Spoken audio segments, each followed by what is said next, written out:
Lífeyrissjóðirnir eru spenntir fyrir því að fjárfesta í Landsvirkjun en 100 milljarðar myndu fást fyrir þriðjungshlut. Rúmlega 100 milljarðar króna gætu fengist fyrir þriðjungshlut í Landsvirkjun og lífeyrissjóðirnir eru spenntir fyrir því að fjárfesta í fyrirtækinu. Fjármálaráðherra segir það hins vegar ekki á dagskrá ríkisstjórnarinnar. Þorbjörn Þórðarson. Landsvirkjun hefur verið verðlögð á 300 milljarða króna. Það þýðir að 100 milljarðar króna myndu fást fyrir þriðjungshlut í fyrirtækinu. Ekki þarf að fjölyrða hversu mikil búbót það yrði fyrir ríkissjóð og það sem meira lífeyrissjóðirnir eru spenntir að kaupa. Stöð 2 hefur heimildi fyrir því að minnstakosti 2 stórir lífeyrissjóðir séu spenntir fyrir Landsvirkjun og myndu alvarlega íhuga slíkan kost væri hann yfirleitt í boði. Efnahags- og viðskiptaráðherra vill skoða þetta í alvöru. Ef að 30% af félaginu yrði selt á þann veg að hlutaféð þess yrði aukið, að þá yrði eiginfjárstaða fyrirtækisins svo gott að það fengi lánshæfismat sem væri sterkara en lánshæfismat ríkisins og þyrfti ekki á ríkisábyrgð að halda. Ég held að við eigum að hugsa þetta og mér finnst alveg umhugsunarefni hvort við ættum að selja 30% af Landsvirkjun til lífeyrissjóðanna með þessum hætti til dæmis. Fjármálaráðuneytið heldur á hlutabréfum ríkisins í Landsvirkjun en Steingrímur Sigfússon fjármálaráðherra segir þetta ekki á dagskrá. Nei, það var ákveðið og afgreitt hér í þessari ríkisstjórn í tengslum við mikla umfjöllun orkumál fyrir ári síðan eða meira að við myndum ekki hrófla við opinberu eignarhaldi á stóru orkufyrirtækjunum. Þannig að það ekki á dagskrá þessari ríkisstjórnar. Þannig að það kemur ekki til greina þinni hálfu allavega að selja? Nei, ekki. Það hefur engin einkavæðing að sala á eignarhlutum í stóru orkufyrirtækjunum verið svo mikið rædd og þvert á móti hið gagnstæða. Hægt væri að bjóða fjölskyldunum í landinu upp á skattlaust ár ef lífeyrissjóðirnir fengju að kaupa hlut í Landsvirkjun. Hægt væri að bjóða upp á skattlaust ár fyrir heimilin í landinu með útgáfu nýs hlutafjár upp á 25% í Landsvirkjun. Þorbjörn Þórðarson veit meira þetta. Ásgeir Jónsson hagfræðingur hefur fært rök fyrir því að skynsamlegt sé að selja fjórðungshlut í Landsvirkjun með útgáfu nýs hlutafjár, til dæmis til lífeyrissjóðana sem jú eign íslensku þjóðarinnar. Lífeyrissjóðarnir hafa áhuga, en fyrir 25% af nýju hlutafé gætu fengist 100 milljarðar króna, að því gefna að félagið sé 300 milljarðar króna virði.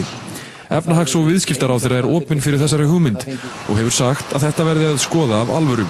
Fjármálaráðherra hins vegar ekki jafn spenntur. Nei, það var ákveðið og afgreitt hér í þessari ríkisstjórn í tengslum við mikla umfjöllun orkumál fyrir ári síðan eða meira að við myndum ekki hrófla við opinberu eignarhaldi á stóru orkufyrirtækjunum. Þannig að það ekki á dagskrá þessari ríkisstjórnar.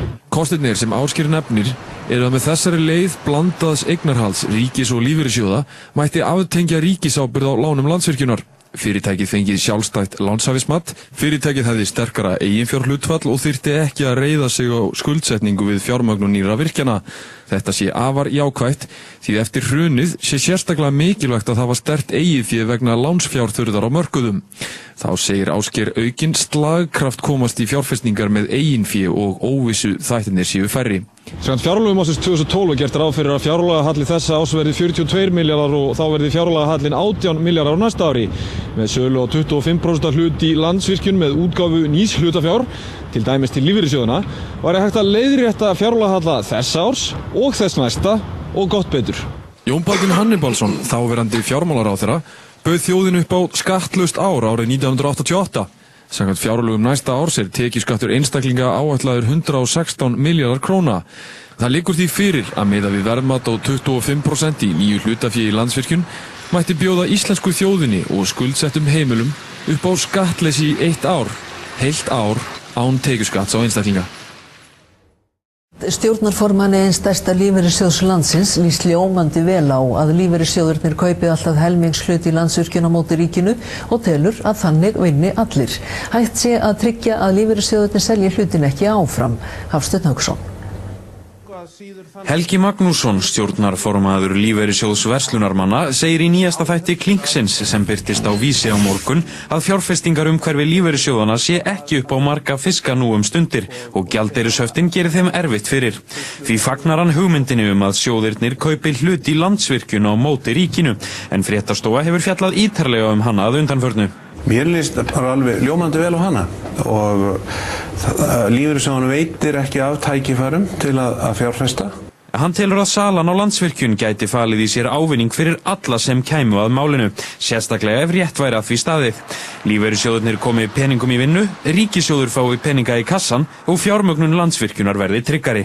Að mínum mati blasir það við að þetta væri góð lausn fyrir samfélagið allt eða væri hægt að útfæra sölu á til dæmis 40-50% yfir til lífeyrissjóðanna með sérstakri löggjöf þar sem þeim væri ekki heimilt að selja hlutina út fyrir sinn hóp eða þá aftur tilbaka til ríkisins ef þannig stæði á. Hann fagnar því áhuga viðskiptaráðherra á hugmyndinni en efast að hún nái fram að ganga á meðan Vinstri grænir eiga sæti í ríkisstjórn. Þessi aðgerð ekki eitthvað sem tekin skyndi ákvörðun og ég held að sá tími fram á næstu kosningum sé bara ágætur til að þróa þessa umræðu og svo sjáum við bara til hvort að Vinstri grænir verði í ríkisstjórn, það ekkert víst.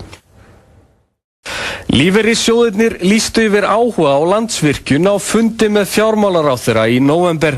Formaður Landssamtaka lífeyrissjóða segir fjárfestingu í Landsvirkjun afar góðan fjárfestingakost. Nú sé boltinn hjá ríkisstjórninni að taka pólitíska ákvörðun hlutafjáraukningu í fyrirtækinu. Allir landsmenn græði á því. Þorbjörn Þórðarson. Fréttastofan hefur að undanförnu fjallað ítrekkað hlutafjáraukningu í Landsvirkjun og sölu á minni hluta í fyrirtækinu til lífeyrissjóða en fyrir 25% hlut getur fengist alltaf 100 miljardar króna meðað við verðmæti fyrirtækisins.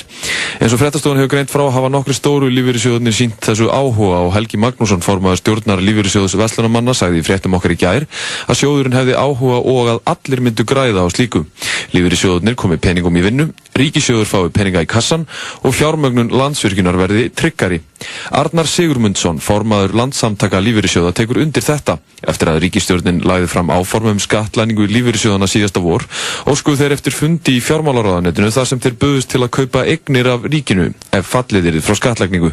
Það var reynt í staðinn að finna flöt á því að lífeyrissjóðarnir gæti viðskipt við ríkið þannig að ríkið gæti talið sig að fá bókhaldslegan hagnað sem næmi fyrirhuguðum skatta áformum sínum. Þannig að með öðrum orðum þá vildu þið kaupa eignir af ríkinu í stað þess að fá okkur skattlagningu? Já, kaupa eignir af ríkinu þannig að ríkið getur fundið út að það væri að hafa einhvern hagnað út af því sem næmi þessar skattlagningu og við að gera þokkalega góð kaup. Þessar viðræður voru allar götur fram í nóvember. Við byrjuðum með þetta ræðun Landsvirkjun en þá var okkur sagt að hlutur ríkisins þar 100% hlutur væri ekki til sölu, hvorki lítill hlutur eða stór. En hvað með hlutafjáraukningu? Væru þið til í slíkt? Við lýstum því yfir að við höfum áhuga því að koma inn í Landsvirkjun og það virtist fyrir almennur áhugi hjá sjóðanum fyrir því. Það mikla trú á þessu fyrirtæki og það mun auðvitað eflast með hlutafjáraukningu og fá enn betri vaxtakjör þar sem það og við teljum líka fyrirtæki eiga mikla og góða framtíða möguleika. Þannig ég heyri ekki annað en á mínum mönnum að það sé áhugi til staðar að koma því. Þetta er auðvitað hlutur sem þyrfti að semja en fyrst þarf auðvitað að taka þá pólitíska ákvörðun að það standi til að selja eins og aðilum eins og lífeyrissjóðum hlut í Landsvirkjun. Ég teldi það góðan kost fyrir lífeyrissjóðuna og góðan kost fyrir landsmenn alla. Sagði Arnar Sigurmundsson, formaður Landssamtaka lífeyrissjóða.